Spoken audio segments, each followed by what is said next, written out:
Plants today produce roughly what they produced 10-20 years ago. Why should we farm vertically? Let me give you an example. In libraries, they don't spread their books all over the floor. They stock them on shelves, so they can stock a lot of books in a small footprint. Vertical farms allows you to put more products in a single spot. In indoor farming, you can condense about 700 areas of farmland into a size of a big box retail store. In a year, you are able to condense the growth cycle to about 10 days for a lot of products, which is about a 700 increase in yield, saving million gallons of water a week using 1% of land to traditional farming. In indoor farming, drones are able to detect moths, then crush them with their wings. When you grow things outdoor, the elements are not predictable. If you grow indoor, you can control a lot of these factors. As well, it is hundreds of times. Every place in the world would be able to grow the same crops. This will change our impact on the environment, the businesses and lives of people associated in traditional farming would be severely disrupted. Does this outweigh the potential benefits? Also, AI is involved in indoor farming. For example, a climate computer with different sensors that can measure the plant activity. Based on the plant activity, the computer is controlling the whole climate by itself. Last but not least, I would love to ask my uncle Rashid some questions. My uncle Rashid is an electrical engineer who adores growing plants at his free time. He has both indoor and outdoor experience, so let's see his opinion about when is the best time to start growing plants locally, along with some tips for beginners.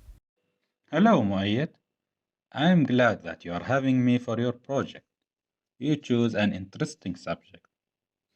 To answer your first question, when is the best time to start growing plants locally?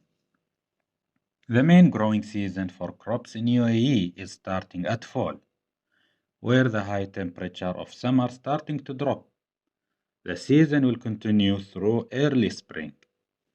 Starting at mid-September, you can start growing many crops from seed like tomatoes, eggplants, peppers, onions, lettuce, and cabbage.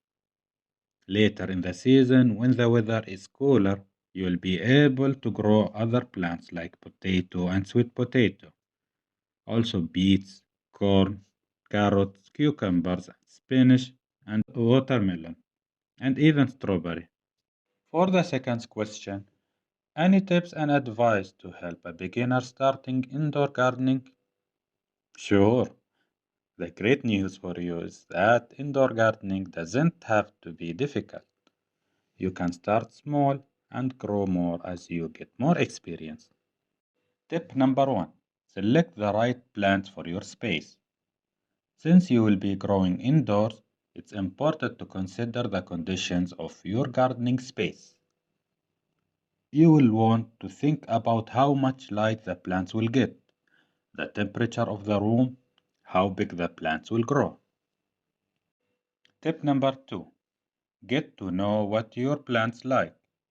All plants have evolved to deal with creating sets of conditions that have to do with temperature, light, water, and nutrient availability. Get to know the specific requirements of the plants you have. Tip number three, be sure you know how often to water your plants. Watering frequency for indoor plants depends on the type of the plants you have. In general, most gardening experts suggest you water houseplant once a week. Learn how to check soil moisture and adjust watering amount when necessary. Tip number four, fertilize your plants regularly, but not too much. Most plants absorb nutrients like nitrogen, phosphorus, and potassium through their root in soil.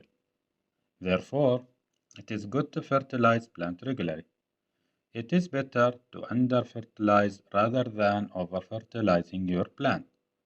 These days, fertilizer come in different types: liquid, pellet, and slow release. It is best to do a little research and figure out which will work best for your plant and your lifestyle. Last tip, number five, enjoy your garden. Don't forget to enjoy your garden. Make sure to take time to sit back and enjoy the fruits of your labor. Create a sitting area in your garden where you can sit and read or eat with friends and family.